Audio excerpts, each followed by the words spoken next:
François Hollande menace d'interdire de manifester si la sécurité des biens et des personnes ne peut pas être assurée. Est-ce que ce n'est pas déjà le cas ? Alors, sur les interdictions de manifestation, au titre de notre organisation, nous avions déjà rappelé une forme de réserve et l'idée qu'on était plutôt pour. Pourquoi ? Tout simplement parce qu'en ce moment, il y a un certain nombre de missions de police qui se démultiplient à cause de l'état d'urgence, à cause de la mobilisation sans faille liée au risque d'attentat, à cause des sites sensibles, des lieux de culte qu'il faut protéger, de l'Euro 2016, récemment des phénomènes de hooliganisme. Donc ça veut dire que déjà, ça ferait une petite pause physiologique pour nos collègues. Et la deuxième chose qu'il est intéressant de mettre en avant, c'est qu'à partir du moment où on interdit une manifestation, eh bien, on va déjà éliminer les gens censés et qui ne viendront pas, et on va donc retrouver que les plus obtus ou les plus virulents, qui seront bien évidemment beaucoup plus faciles à canaliser, tout simplement parce qu'il y aura moins de risques de dommages collatéraux, puisqu'ils ne seront pas mélangés avec des gens pacifiques. D'un point de vue purement légal, la préfecture n'interdit pas déjà les manifestations qui risquent de dégénérer ? Si, bien sûr. Quand il y a vraiment un risque extrêmement important, avéré, avec des éléments probants, notamment recueillis par les services de renseignement, elle peut tout à fait le faire et le réaliser. Et là, en pleine période d'attentat, on se demande même pourquoi ça n'a pas déjà été réalisé. Vous êtes un spécialiste du maintien de l'ordre. Qu'est-ce qui s'est passé hier ? Manuel Valls a parlé d'un service d'ordre de la CGT ambigu, en clair, qui aurait au minimum laissé faire. Qu'est-ce que vous en dites, vous, au vu des images que vous avez pu voir ?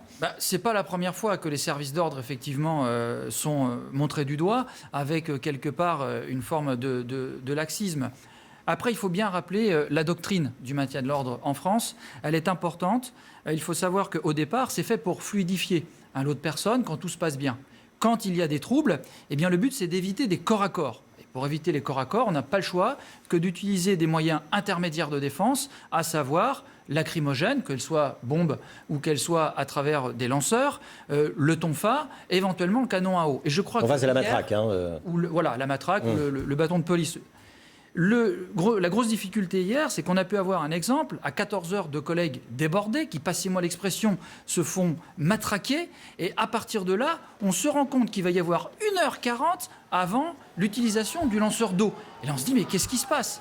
Quand on sait, dans la doctrine d'emploi, que le canon à eau est légal quelque part du lancer de grenade à main ou de l'utilisation de la bombinette ou encore de l'utilisation du tonfa, on se dit mais comment se fait-il que le préfet de police ou le directeur de la DOPC ne donne pas cette possibilité tout de suite, puisque c'est le premier degré de réponse qu'on devrait avoir. Vous nous dites que vous n'aviez pas les armes pour maintenir l'ordre ? Ah oui, c'est très clair. On n'avait pas hier, dès le début, des manifestations qui dégénèrent, les canons à eau qui auraient dû être d'une efficacité implacable. Alors c'est quoi, à votre avis ? Même plus, il y a des collègues, hier encore, nous avions dénoncé il y a quelque temps des consignes molles. Hier, il y a des collègues qui n'ont pas eu le droit d'aller sur cette manifestation avec le lanceur de balles de défense et les grenades de désencerclement. Donc ça veut dire que des collègues, hier, ont été blessés pour rien, alors qu'ils ont le matériel et qu'ils n'ont pas pu l'utiliser. Et ça, c'est quelque part scandaleux. Vous soupçonnez des consignes politiques pour éviter les affrontements ? Je ne dis pas qu'il y a des consignes politiques qui sont données, c'est pas ce que je dis. Moi, je ne veux pas faire de politique. Je dis simplement qu'on a les moyens à disposition aujourd'hui et qu'ils ne sont pas utilisés correctement.